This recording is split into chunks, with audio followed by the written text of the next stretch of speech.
ताजा ताजा सरकार बनी है। मोदी जी का 3-0 का जो काल है वो शुरू हो चुका है और एक बकायदा सरकारी जो है कार्य है वो शुरू हो चुका है। मंत्रीगण जो है वो अपने अपने दफ्तरों का चार्ज वो ले चुके हैं, कार्यभार संभाल चुके हैं। लेकिन एक बात अभी भी जो है वो चल रही है और चर्चा का विषय है, और वो ज्यादातर जो विपक्ष है उसको लेकर कि इस बार जो मैंडेट मिला है वो वैसा नहीं है जिसकी अपेक्षा कर रहे थे। जहां बीजेपी जिसका दावा कर रही थी 400 पार, बीजेपी अपने बल पे पूर्ण बहुमत जो है वो प्राप्त नहीं कर सकी, तो इस वजह से उसको अपने सहयोगियों के सहारे ये सरकार बनानी पड़ी। लेकिन अभी तक जो बातें हो रही थी उसके बिल्कुल विपरीत सरकार ने अपना हल्फनामा उठाया है और अपने कार्य में जुट गई। विपक्ष ने इस बार भी ऐसा लगता है कि जैसे उनको जो अपनी हार जो तीसरी बार भी, एक मैं से निर्णायक हार ही बोलूंगा, चाहे बीजेपी का जीत का आंकड़ा जो है 2019 के मुकाबले बहुत कम हुआ है, लेकिन फिर भी एक निर्णायक है। वो ये है कि बीजेपी ने सिर्फ अपने ही दम पे 240 सीटें जो है वो प्राप्त की हैं, जो कि पूरे का पूरा जो इंडी अलायंस है, कांग्रेस की अगुवाई वाला अलायंस है, उसकी सभी की जो सीटें मिला के वो 234 बनती है, उससे वो ज्यादा है। एक तरफ पूरे का पूरा एक ब्लॉक है अपोजिशन विपक्ष का, और दूसरी तरफ जो सत्ताधारी जो पार्टी है अलायंस है, उसकी जो मुख्य पार्टी है उसके बीच। तो इस लिहाज से बड़ा ये निर्णायक तो है। लेकिन विपक्ष की तरफ से बहुत सारी ऐसी आशंकाएं जताई जा रही थी कि ये सरकार पहली बार तो बनेगी नहीं बनेगी, और बीच में ऐसी भी मीडिया की तरफ से भी ऐसी आशंकाएं जो है वो पैदा की गई जो इनके मुख्य सहयोगी हैं तेलुगु देशम और जनता दल यूनाइटेड नीतीश कुमार जी, उनको लेके। लेकिन वैसा हुआ नहीं। आशंकाएं वैसी बनी हुई तो है ही, लेकिन उसका निवारण करने के लिए आज हमारे साथ जुड़े हैं प्रोफेसर अश्विनी महाजन। प्रोफेसर अश्विनी महाजन, आपका बहुत बहुत धन्यवाद, आप स्कूपर के मंच पे दोबारा फिर जुड़े हैं। और प्रोफेसर अश्विनी महाजन पहले भी हमारे दर्शकों के रूबरू हो चुके हैं, और ये दिल्ली यूनिवर्सिटी में अध्यापन दशकों तक अध्यापन किया है। ये अर्थशास्त्री हैं, इकोनॉमिक्स के प्रोफेसर हैं, और देश की राजधानी दिल्ली में जो है ये बेस्ड है, तो इसलिए वहां की राजनीति जो है उसको बहुत करीब से देखते हैं। और इसके साथ ये स्वदेशी जागरण मंच के राष्ट्रीय सह संयोजक को कन्वीनर हैं। तो आर्थिक जो मामलों के बारे में जो इनकी जानकारी, इनकी पहुंच है, वो भी बहुत पैनी है, बड़ी बारीक है। तो सबसे पहले प्रोफेसर साहब, आप इस बात को आप किस तरीके से देखते हैं, इन आशंकाओं का निवारण आप कैसे करते हैं कि ये एक गठबंधन की सरकार है और ये ज्यादा देर चल नहीं पाएगी, आपको क्या लगता है? देखिए, ये इस देश में गठबंधन सरकारें पहले भी चली हैं, और जो मूल पार्टी रहती है, इतनी बड़ी संख्या में गठबंधन सरकार पहले नहीं चली जितनी बड़ी अभी एक जो सबसे बड़ी पार्टी है 240 की संख्या के साथ अभी तक जैसे गठबंधन की सरकारें चली, उसको खिचड़ी सरकार बोलते थे, यानी उसमें अलग अलग प्रकार के पार्टियां मिलकर के बनाती थी, उसको खिचड़ी सरकार बोलते थे। और एक नरसिम्हा राव की सरकार थी जिनके 269 शायद उस समय एमपी हुआ करते थे। केवल वही एक वाद है जिसमें किसी के सहयोग के साथ सरकार बनाई हो और वो चली हो। इसके अलावा जितनी भी सरकारें बनी हैं उन सब में जो सबसे बड़ी पार्टी की जो संख्या रहती थी वो कम होती थी, लेकिन भारतीय जनता पार्टी 240 की संख्या के साथ इस समय मैदान में है। उसमें जो सहयोगी दल हैं, ये महत्वपूर्ण बात ये है कि जो सहयोगी दल हैं आपकी उनके साथ रायशुमारी कितनी होती है और कितनी आपकी राय मिलती है। तो अगर आप इंडी अलायंस के संदर्भ में बात करें तो वहाँ कोई कोई नीतियों को लेकर के आम सहमति हो ऐसा नहीं था। जी केवल और केवल एक पर्टिकुलर पार्टी को और एक व्यक्ति को सत्ता से बाहर रखने के लिए ये अलायंस देखने को आया था। आप आम आदमी पार्टी की बात करें और कांग्रेस की बात करें तो दिल्ली में मिलकर के चुनाव लड़ा, पंजाब में अलग अलग लड़ा। उसी प्रकार से हालांकि जो तृणमूल कांग्रेस थी वो भी इस इंडी अलायंस का हिस्सा थी, लेकिन उसके बावजूद भी वो मिलकर के चुनाव नहीं लड़ा, उन्होंने अलग से चुनाव लड़ा। तो कहने का अभिप्राय ये है कि किन्हीं मुद्दों को लेकर, कुछ नीतियों को लेकर, कुछ आदर्शों को लेकर अगर चुनाव लड़ा होता तो उसको तो अलायंस मानते। ये अलायंस वास्तव में वो अलायंस नहीं था। लेकिन अगर हम एनडीए के अलायंस की बात करें तो ये जो दो बड़ी पार्टियां, एक जिनकी बड़ी संख्या है, एक चंद्रबाबू नायडू जी की और दूसरी नीतीश कुमार। अगर आप देखें तो इस सरकार का जो पिछले 2 टर्म्स चली, उनका मुख्य हेतु क्या था? कोई करप्शन के केसेस हमारे सामने नहीं आए। और लोगों ने कि जो करप्शन की, उन करप्शन के बारे में जीरो टॉलरेंस की नीति को भी डिक्लेयर किया गया। और ये जो दोनों दल हैं, इनका भी वही है कि zero tolerance towards corruption. Nitish Kumar की बात हो तो उनको भी एक सुशासन बाबू के नाम से जाना जाता है। और अगर आंध्र प्रदेश को विकास के रास्ते पर लाने का काम किसी ने किया हो तो उनको तो चंद्रबाबू नायडू प्रदेश कहते थे। यानी ऐसे अनुभवी लोगों के साथ, ऐसे परिपक्व लोगों के साथ मिलकर के जो सरकार बनी है, मुझे लगता है कि जब फैसले लिए जाएंगे तो उन फैसलों में वही परिपक्वता आएगी। उन फैसलों में देश के विकास के लिए ही काम होगा। उन फैसलों में कोई पार्टी इस काम को रोकने वाली नहीं है कि आप इंफ्रास्ट्रक्चर का देश में निर्माण ना करो। कोई पार्टी इस काम को रोकने वाली नहीं है कि आप गरीबों के लिए घर ना बनाओ। कोई पार्टी इस बात को रोकने वाली नहीं है कि आप किसान सम्मान निधि ना दो। कोई पार्टी इस बात को रोकने वाली नहीं है कि देश का विकास करो।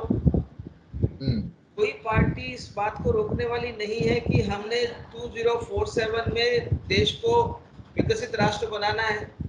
कोई पार्टी इस बात को रोकेगी नहीं कि आप नवाचार, इनोवेशन को आगे बढ़ाते हुए पेटेंट ज्यादा से ज्यादा पेटेंट ग्रांट करो, लोगों को एनकरेज करो। जो 1 लाख करोड़ रुपए का कॉर्पस बनाया हुआ है उसमें से पैसा दो, और ताकि लोग ज्यादा नवाचार करें, ज्यादा इनोवेशंस करें। मेरा यहाँ कहने का अभिप्राय ये है कि अगर ये पार्टी स्टेबल नहीं हो सकती, अगर ये सरकार स्टेबल नहीं हो सकती, तो वर्तमान चुनावों के नतीजों के बाद कुछ भी स्टेबल नहीं हो सकता। यानी बिल्कुल आपकी बात सही। ऐसा मैं थोड़ा आपको यहाँ पे चाहूंगा, आपकी बात बिल्कुल सही है। और अगर देखिए, अगर दोनों का मुकाबला करें, दोनों ब्लॉक्स हैं, इंडी का और एनडीए का, तो हम देखते हैं कि वहां पे ज्यादा जो है एक दूसरे के वो आधार नहीं है कि जिसमें वो एक कोहेसिव यूनिट हो। अभी आपने आम आदमी पार्टी की बात की, आप हरियाणा देख लीजिए और दिल्ली में अभी तो नतीजे निकले हुए 4-5 दिन ही हुआ है और वो ब्रेकअप भी हो गया वहां पे उनका। और पंजाब में तो पहले से नहीं था। लेकिन एक चीज जो है इस बार साहब, इस पे आपकी टिप्पणी चाहूंगा कि इस बात को, इसमें तो कुछ शक नहीं है, इतने साल सरकार चलाई है और गठबंधन की सरकार क्यों नहीं चला पाएंगे। तो एक जो इनका मोटो है इस बार का, वो है a coalition, consensus and continuity, 3 C's जो इन्होंने एनडीए अलायंस का जो मोटो है इस बार का, वो ये है। तो कोलिशन है, अगर कोलिशन है तो वो बिना कंसेंसस के नहीं हो सकती, और अगर कंसेंसस है तो वो कोलिशन की एक मजबूती की तरफ संकेत करता, अदरवाइज तो कंसेंसस नहीं हो सकती। और कंटिन्यूटी, कंटिन्यूटी मींस जो उससे पहले मोदी 1, मोदी 2.0 और मोदी 3.0, तो उसमें एक लगातार, इसका मतलब है कि वो जो मुख्य देश को, राष्ट्र को आगे ले जाने वाली बातें हैं, जो नीतियां हैं, उनकी एक लगातारता, एक कंटिन्यूटी जो है वो है, इसके ऊपर इनका जोर रहेगा। लेकिन इसके बावजूद भी ये जो आशंका है कि क्या आपको लगता है कि ये जो नीतीश बाबू की पार्टी और दूसरा कुल मिला के 28 सीटें, इसके अलावा इनकी जो 14 सहयोगी पार्टियां हैं, कुल 53 सीटें हैं उनके पास बीजेपी, आपको क्या लगता है कि ये जो नीतीश बाबू और चंद्रबाबू नायडू, अगर ये 28 सीटें लेके कल को कोई ऐसी स्थिति पैदा होती है कि ये एनडीए को छोड़ जाए, तो उस स्थिति में आपको क्या लगता है कि ये गठबंधन की सरकार जो है फिर भी चल पाएगी? देखिए, वो सारी पार्टियां मिलकर के 234 हैं, जी और ये कोहेसिव पार्टी का एक अलायंस जो है जी। वो सामने है हमारे। आप ये बताइए कि ऐसा कौन सा कॉम्बिनेशन हो सकता है जिसमें ये लोग इंडिया अलायंस के साथ चले जाएं और जी सरकार में हाँ। जाएं। तो मैंने जैसे पहले कहा कि ये दोनों बड़े परिपक्व नेता हैं, और इनके ऑब्जेक्टिव में हो सकता है कि हर आदमी की इच्छा रहती है मैं प्रधानमंत्री बनूं, लेकिन प्रधानमंत्री भी बनना और उसमें स्टेबल बन के रहना। अब आप ये देखिए कि कांग्रेस के 99 एमपी हैं, वो चाहेंगे ही कि हमारा ही प्रधानमंत्री बने अगर कोई ऐसी व्यवस्था बनती है तो ये लेकिन तो लेकिन पैसा पैसा पैसा पैसा, एक मिनट, लेकिन कांग्रेस के 99 है, अगर वो चाहें कि हमारा नेता प्रधानमंत्री बने, तो उनके तो जो सहयोगी हैं, उनकी उनकी संख्या उनसे कहीं ज्यादा है उसमें, तो वो भी कर सकते हैं दावा कि भाई हमारा होना चाहिए, अपोजिशन का और कांग्रेस का नहीं होना चाहिए। मैं वही कह ये रहा बड़ी हूँ। एक चित्र इस परिस्थिति है। इस कॉन्फ़िगरेशन में जी आप ये देखें कि मोदी एकमात्र चॉइस के रूप में उभर के आए हैं, स्वाभाविक भी है। जी उनके जी नेतृत्व में एनडीए ने चुनाव लड़ा था, किसी और के जी, नेतृत्व में नहीं लड़ा था, बाकी क्षेत्रीय बिल्कुल बिल्कुल पार्टियां जी हैं। इसलिए स्वाभाविक तौर पर ये जी। इस अलायंस के नेता बने, और और एक अनुभव है कितने वर्षों जी का, 12 से ज्यादा वर्षों का सीएम का, उसके बाद जी हाँ जी 10 वर्षों का एज पीएम का एक्सपीरियंस है, दुनिया जी भर में छवि है, लोगों को जी। साथ लेकर के चलने की एक समझ है, और सभी लोग उनको अपना एक बड़ा मानते हैं। आपने देखा कि किस प्रकार से एनडीए की बैठक के बाद सभी नेताओं ने इस अलायंस में और इस लीडरशिप में अपना विश्वास व्यक्त किया है, जी हाँ और कोई भी नहीं चाहेगा। आप ये देखिए कि भारतीय जनता पार्टी के साथ मेरा जो अनुभव रहा है कि जो लोग भारतीय जनता पार्टी के साथ रहे हैं उन्होंने लंबे समय तक भारतीय जनता पार्टी का साथ रखा है, चाहे जी वो यहाँ पर, क्योंकि मैं बहुत राजनीतिक बातें नहीं करता, लेकिन अगर पंजाब में देखें तो बहुत बड़ी एक जिसको हम कहें कि बड़ी लंबी अवधि रही जिसमें मिस गवर्नेंस रही। उसके मिस गवर्नेंस के बावजूद भी, चाहे वो नशे की बात हो, चाहे वो हमारे विकास अवरुद्ध होने की बात हो, चाहे गांवों और शहरों के बीच इम्बैलेंस की बात हो, एक मिस गवर्नेंस हमने देखी। उसके बावजूद भी भारतीय जनता पार्टी ने उनका साथ नहीं छोड़ा, और जी हाँ उसी प्रकार से बिहार में भी लंबे समय तक हम ये पार्टी के बीच में अलायंस बना रहा और जहां-जहां दूसरी पार्टियों के साथ लोगों ने प्रयोग किए हैं, उनको उसका नुकसान ही हुआ है। इसलिए कुछ अपवाद छोड़ दिए जाएँ, जिसमें आपस में कहीं तालमेल नहीं बैठा हो, लेकिन अगर उन अपवादों को छोड़ दिया जाए, तो कुल मिलाकर के ऐसा अलायंस पार्टनर्स के बीच में भी ये रहता है कि ऐसा अलायंस पार्टनर होना चाहिए जो लंबे समय तक चले और उनके साथ मिलकर के सरकार चलाने का अनुभव हो। और अगर ऐसे में कोई और कॉन्फ़िगरेशन आ जाए और मिड टर्म पोल हो जाए, तो ऐसे में तो इन सब जो सहयोगी दल हैं एनडीए के, उनको नुकसान होने वाला है। इसलिए कोई भी ऐसा नहीं करेगा। इसलिए जो ये सारी जो आप मतलब मीडिया तो कुछ भी कहता रहे, उसको कहने का पूरा अधिकार है, क्योंकि सब यहाँ पर फ्रीडम ऑफ स्पीच है। लेकिन अगर आप इसको एक उससे सोचें, विचार करें, एक जिसको हम कहें कि एक रैशनल थिंकिंग करें, तो उस रैशनल थिंकिंग में कुछ और नहीं हो सकता है। और मुझे लगता है कि ये सरकार न केवल स्टेबल रहेगी, बल्कि उस स्टेबिलिटी के साथ देश को आगे बढ़ाने का काम, देश में भ्रष्टाचार खत्म करने का काम, देश में इंफ्रास्ट्रक्चर निर्माण करने का काम, देश में गरीबों के उत्थान का काम और देश को आत्मनिर्भर बनाना और परम वैभव तक लेकर के जाना, जैसा संकल्प लेकर के ये सरकार एनडीए के अलायंस ने अपने घोषणा पत्रों में अलग-अलग उन्होंने कहा था, उसकी तरफ आगे बढ़ पाएंगे, ऐसा मुझे पूर्ण विश्वास है। क्योंकि रैशनल आप अगर मेरी बात से सहमत ना हो तो उसको काउंटर कर सकते हैं, मैं उसका भी उत्तर दूंगा।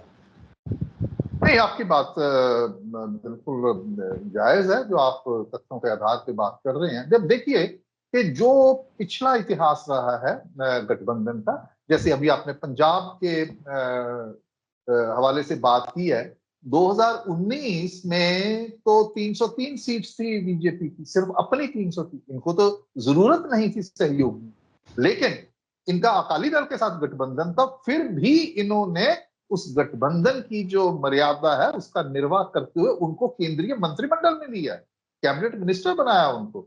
ये अलग बात है, हालांकि जरूरत नहीं थी, फिर भी बनाया। तो मुझे लगता है कि जो दूसरे सहयोगी जो है वो भी इस बात को, इस चीज को ध्यान में रखेंगे और कोई ऐसा क्या, और अकाली दल ने मिसकैलकुलेशन करते हुए स्वयं का नुकसान किया। और ये बिल ये इन चुनावों के नतीजों ने तो ये साबित कर दिया। बहरहाल मैं उससे वापस उस पे सवाल पे आता, जो बड़ा एक व्यापक सवाल है। एक तो ये है कि ये स्थायित्व जो है, ये कंटिन्यूटी जो है, वो रहने वाली है, जो अब तक की जो परिस्थितियां वो बता रही हैं। सबसे बड़ी बात तो मुझे ऐसा लगता है प्रसाद, वो ये है कि इलेक्शन से पहले का जो अलायंस और इलेक्शन के बाद का, अब आप बहुत सी आशंकाएं ये जताई जा रही हैं, बहुत से ऐसे हमारे राजनीतिक विश्लेषक हैं, कमेंटेटर है, वो ये कह रहे हैं कि देखिए जी, तेलुगु देशम पार्टी ने जो मुसलमानों को लेके अपना जो उनका मैनिफेस्टो था, जो उन्होंने बातें कही थी, तो वो आड़े आएंगी अब इनके, तो कैसे पूरा होगा। लेकिन वो मेरा ख्याल है ये भूल जाते हैं कि जो तेलुगु देशम और दूसरा वो तो पहले से ही उनका था। तो इसके अब जब वो चीज बाधा नहीं बनी, बाधक नहीं बने हैं, तो अब वो बाधक नहीं बनेंगे। लेकिन जो एक व्यापक सवाल वो ये है जो आपने उठाया, वो देश की प्रगति और विकास है। तो चाहे कोई भी कम्युनिटी हो, धर्म के आधार पे हो, क्षेत्र के आधार पे हो, दूसरा। और उसमें एक बहुत बड़ी चीज है जो आपने अभी बात करी थी, इंफ्रास्ट्रक्चर को लेके। मैं उसमें जोड़ता हूं मैन्युफैक्चरिंग, जो एक इंडस्ट्री हमारी, जिसको बहुत बड़ा एक जो कहते हैं कि रोजगार को के मौके पैदा करने वाला वो क्षेत्र है। तो आपको क्या लगता है कि वही जो नीति जो है उद्योग को लेके, व्यापार को लेके बरकरार रहेगी, और पहले से इस बार क्या किस किस्म की आप नतीजे देख रहे हैं इस फ्रंट पे? देखिए, आमतौर पर जब कोalition की सरकार बनती है तो लोगों को आशंका ये होती है कि हम्म पार्ट ऑफ द फ्लैश मांगा जाएगा, यानी हम्म। ऐसा जैसे कोई लूट में हिस्सा मांगा जाए, ऐसा ऐसा माना या जाता है कोalition गवर्नमेंट्स के अंदर। हम्म लेकिन जो अभी तक का नरेंद्र मोदी की सरकार का अनुभव रहा है, हम्म उसमें किसी भी प्रकार के इन इन मुद्दों पर कोई कॉम्प्रोमाइज किया जाएगा, ऐसा दूर दूर तक दिखाई नहीं देता। जरूरत भी नहीं है मेरा ख्याल है कंप्रोमाइज करने की, और सहयोगियों की तरफ से भी कोई ऑब्जेक्शन। जरूरत भी नहीं है, इसलिए जो मीडिया या राजनीतिक विश्लेषक अपने तरफ से जो उनको मैंने जैसे कहा कि उनका फ्रीडम ऑफ स्पीच है, वो कुछ भी बोल सकते हैं, लेकिन जो वास्तविकता है, ये सभी जी जो दल हैं स्वाभाविक तौर पर वो हम्म चाहेंगे कि अपने अपने क्षेत्र में वो ये दावा कर सकें कि हम इस पार्टी के साथ रहे और उन्होंने देश का विकास किया और उस क्षेत्र का भी जी विकास हाँ हुआ। जहाँ तक अलग अलग कम्युनिटीज़ के विकास की बात है, पिछले 10 सालों का अनुभव ये रहा है कि चाहे मुसलमानों के लिए वजीफों की बात हो, वो जारी रहे। अगर गरीबों को घर बनाने की बात हो तो जहाँ पर मुस्लिम ज़्यादा संख्या में है या जहाँ कम भी हैं, क्योंकि वो ज़्यादा आर्थिक दृष्टि से अगर पिछड़े हुए हैं तो उनको घर बनाने के लिए ज़्यादा पैसा मिला। उसी प्रकार से अगर फ्री अनाज की डिस्ट्रीब्यूशन की बात हो तो उसमें भी जो मुस्लिम कम्युनिटी के लोग, जैसे आपने सवाल उठाया तेलुगु देशम पार्टी के संदर्भ में, तो इससे ज़्यादा मुस्लिम हितैषी पार्टी भी कोई हो सकती है, क्योंकि सबको हाँ उनकी उनके एंटाइटलमेंट के हिसाब से, अगर गरीब हैं हिसाब से उसके हिसाब से, हम्म आउट ऑफ प्रोपोर्शन नहीं, जितनी आबादी उतना हक वो नहीं, लेकिन एंटाइटलमेंट के आधार पर सभी का विकास करना, सबका साथ तो सबका 80 करोड़ विकास। 80 करोड़ जो और लोग जो हैं, आपने कहा, लाभार्थी हैं इसमें, आपने फ्री अनाज के, उसमें हाँ, वैसा जो 80 करोड़ लोग हैं उसमें तो फिर सभी धर्म के आधार पे भी अगर ले तो सभी कम्युनिटीज ही आती हैं उसमें, तो यस, किसी किसी विशेष कम्युनिटी के नहीं है वो। That is under national food security act, और नेशनल फूड सिक्योरिटी एक्ट तो सभी भारतीयों के लिए है। ठीक है, तो ये आपकी बिल्कुल आपने कहा आपने कि सही कंसेंसस कंसेंसस और या कंटिन्यूटी, ये कंटिन्यूटी यस ये जो कंटिन्यूटी है वो उन केवल, ये कंटिन्यूटी केवल मंत्रियों के मंत्रालयों की कंटिन्यूटी नहीं है, ये जी जी कंटिन्यूटी है पॉलिसीज की कंटिन्यूटी। ये नीतियों कंटिन्यूटी की है ठीक कि है पहले भी 10 लाख हम्म करोड़ पिछले साल किया, इस साल के अंतरिम इस साल के जो पहला अंतरिम बजट था उसमें 11,11,000 करोड़ रुपए का रखा गया इंफ्रास्ट्रक्चर के कैपिटल एक्सपेंडिचर के नाते, जिसमें मोस्टली इंफ्रास्ट्रक्चर ही है। इसके अलावा गरीबों के लिए घर बनाने की बात, 3 करोड़ घरों के लिए इस पहला दूसरा प्रस्ताव वही था। उसी प्रकार से बाकी जो जन कल्याण योजनाएं हैं उनकी कंटिन्यूटी, तो ये continuity is of the policies, this continuity hmm is of the जिसको हम कहें कि संकल्प, जो हम्म जो रेजोल्यूशन है, जो पिछले 10 साल से जो this particular party had been resolute in terms of their objectives, और वो किसी पार्टी विशेष, किसी धर्म विशेष या किसी जाति विशेष या किसी भी और कंसिडरेशन से नहीं चल रही थी। यहाँ पर हमें ये समझना पड़ेगा कि ये जो देश को कास्ट के आधार पर, देश को धर्म के आधार पर, देश को प्रांत के आधार पर या भाषा के आधार पर या वेशभूषा के आधार पर, किसी भी आधार पर बांटने वाली जो भी नीति करने वाली पार्टी है वो देश की हितैषी नहीं हो सकती है। वो पार्टी वोटों के लिए कर सकती है कि मुझे ज़्यादा वोट मिले, लेकिन वो देश के हित में ऐसा है, ऐसा नहीं है। ये देश जात बिरादरी का देश रहा है, लेकिन हमें उस जात बिरादरी से ऊपर उठ करके देश के विकास की बात सोचनी चाहिए। तो मुझे लगता है कि इस अलायंस में कितनी समझ जरूर है। जरूर। वैसा समय की भी सीमा है। और एक सवाल वो ये है कि निश्चित तौर पे अगर बीजेपी की जो सीटें हैं वो कम आई हैं और दूसरी तरफ विपक्ष जो है वो पहले वाली 2019 वाला प्रदर्शन नहीं है, उससे बेहतर हुआ। कांग्रेस ने अपनी सीटें डबल की है, तो कुछ ना कुछ ऐसा होगा जहां पे कुछ कमियां रही होंगी। आप क्या समझते हैं कौन से ऐसे वो वीक एरियाज हैं जिस पे इस बार जो मोदी सरकार है उसको काम करना चाहिए, करना पड़ेगा? आपका चिन्हित करेंगे आप उन कुछ एरियाज को अपने मुझे ऐसा लगता है कि तजर्बे के साथ? मुझे ऐसा लगता है कि मोदी सरकार की पॉपुलैरिटी कम होने के कारण सीटें कम हुई, ऐसा नहीं। जी।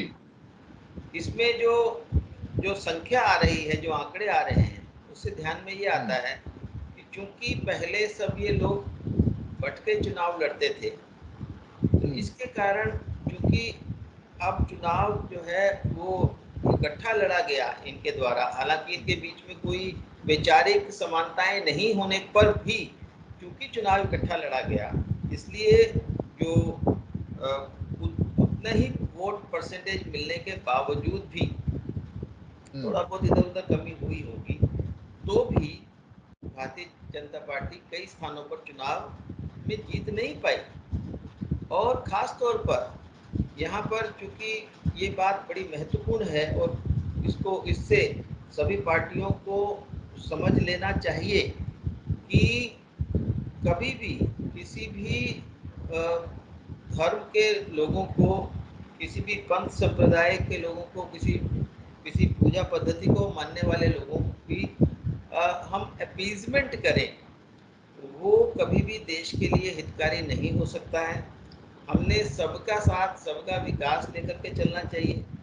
तो और अभी प्रशांत किशोर ने वोट परसेंटेज के बारे में बताया कि कितने वोट किस किस पूजा पद्धति को मानने वाले लोगों की प्लस कितने परसेंट वोट कांग्रेस को मिले। तो इसलिए कई कई समाचार पत्रों में ये भी कहा जाने लगा है कि कांग्रेस जो है वो मुस्लिम लीग का एक परिवर्तित रूप है। तो ये बातें मैं इसलिए कह रहा हूँ कि वोट परसेंटेज के कारण ऐसा नहीं हुआ है, लेकिन क्योंकि इस सरकार में एक संकल्प है विकास का और सबके गरीबों के उत्थान का, इसलिए मुझे ऐसा लगता है कि कहीं कहीं नाराजगी कृषि क्षेत्र में, जो कि एक लंबे समय से कृषि में और किसानों के बीच में गांवों में जो डिस्ट्रेस है, ये इस सरकार के दौरान नहीं आया है, ये लगातार इससे कल्बिनेशन ऑफ डिस्ट्रेस। क्योंकि गांवों और शहरों के बीच में आज से 10 साल पहले मैंने कैलकुलेट किया था, उस समय भी गांवों और शहरों के बीच में पर कैपिटा इनकम में 12.3 गुना का अंतर था। यानी अगर गांव में 1 रुपये आमदनी है तो शहरों में 12.3 रुपये थी। इतनी बड़ा अंतर जो है वो डिस्ट्रेस का कारण है।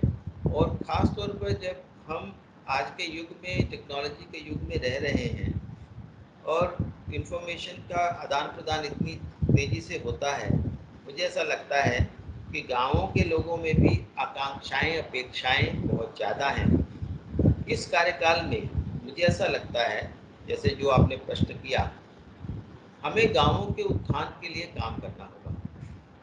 सरकार वैसे ऐसी आप नीतियां बनाए।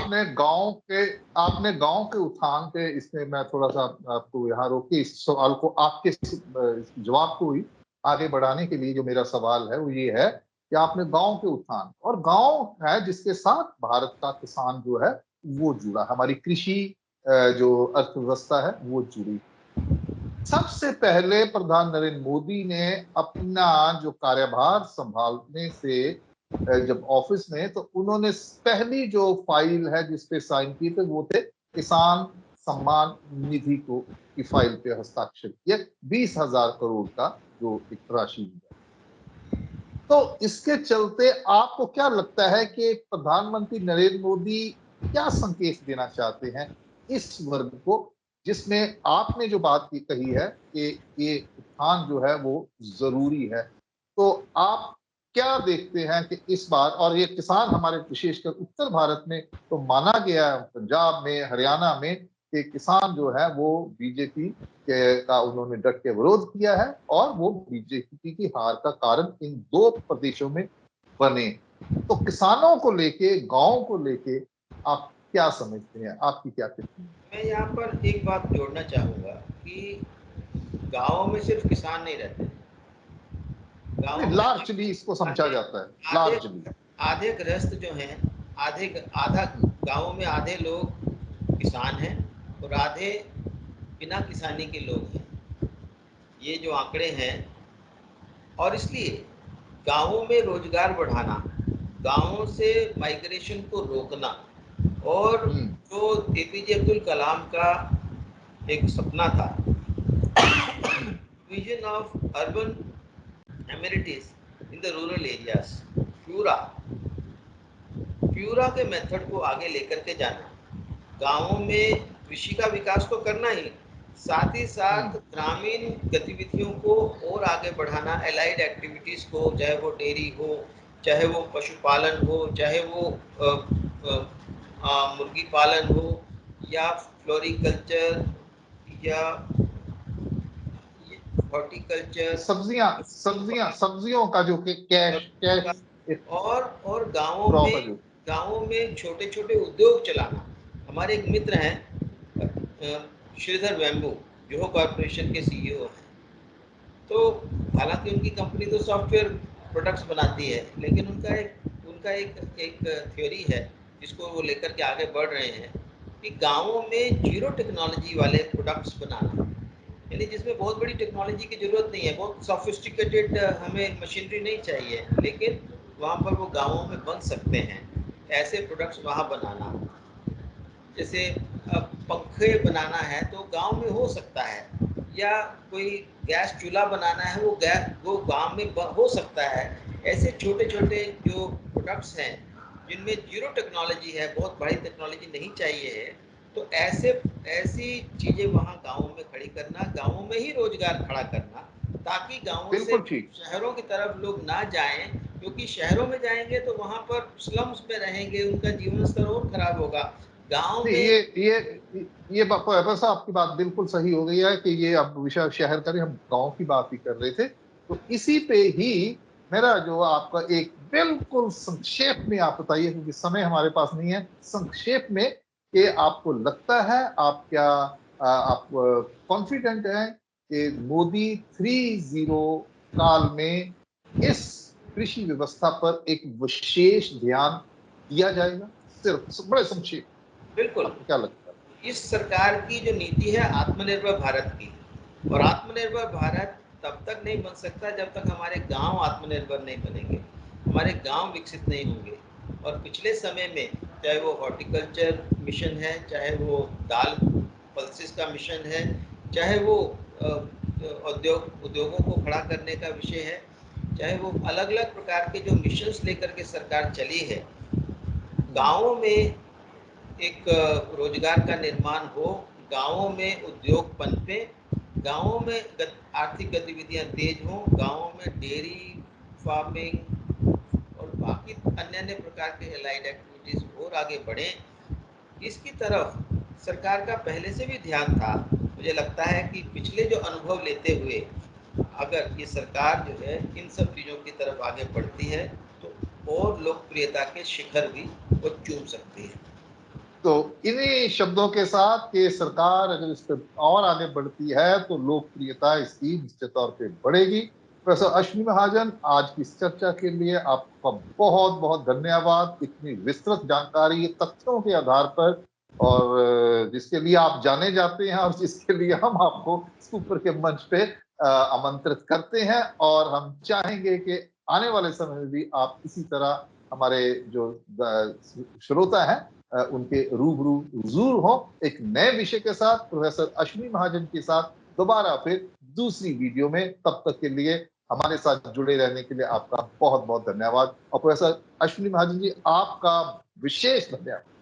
धन्यवाद।